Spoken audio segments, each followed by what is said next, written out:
Welcome back to Physics with Miyoshi.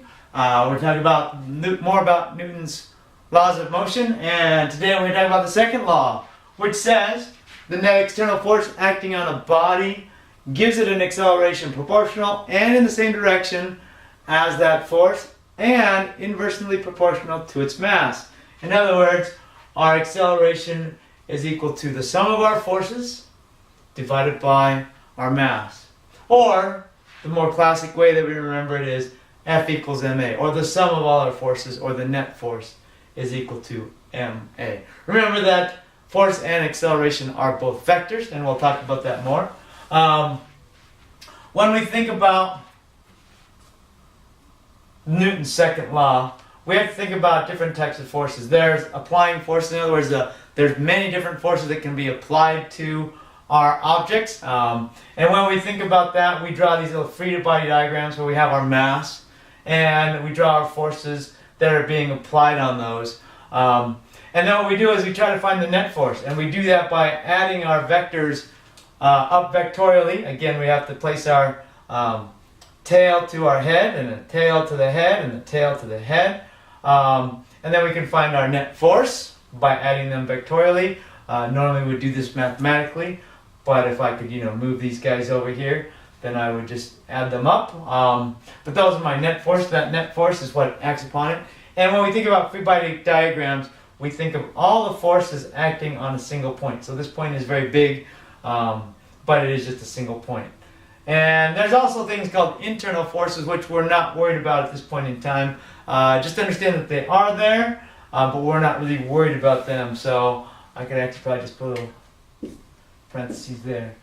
Okay, so the main thing we're looking at applying our forces and then finding the net force that acts upon that, so we can put Newton's second law to good use. Okay, and for our forces, our units, our SI units, again, are kilogram meter per second squared. Well, this is the first time you've heard that from me. And a kilogram meter per second squared is what we call a Newton, abbreviated with a capital N. In the CGS system, centimeters, grams, and seconds, it's a gram centimeter per second squared. That would be a dyne, abbreviated DYN.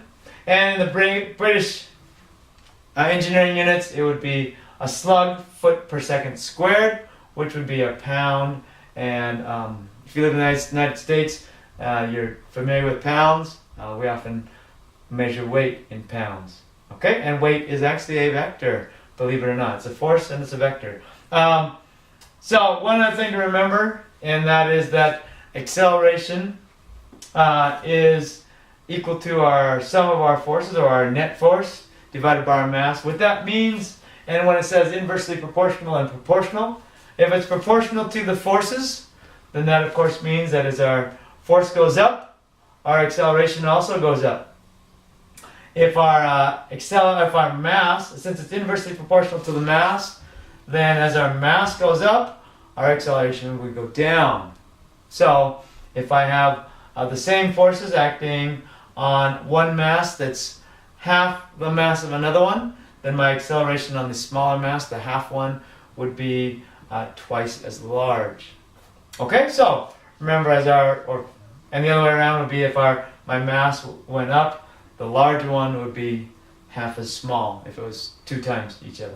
Okay, so that's Newton's second law in a nutshell, and I want to show you a couple examples.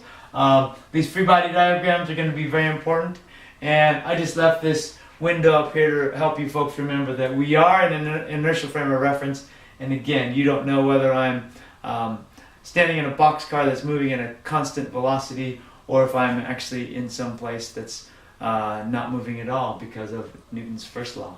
So just keep that in the back of your mind. That's why it's up there still.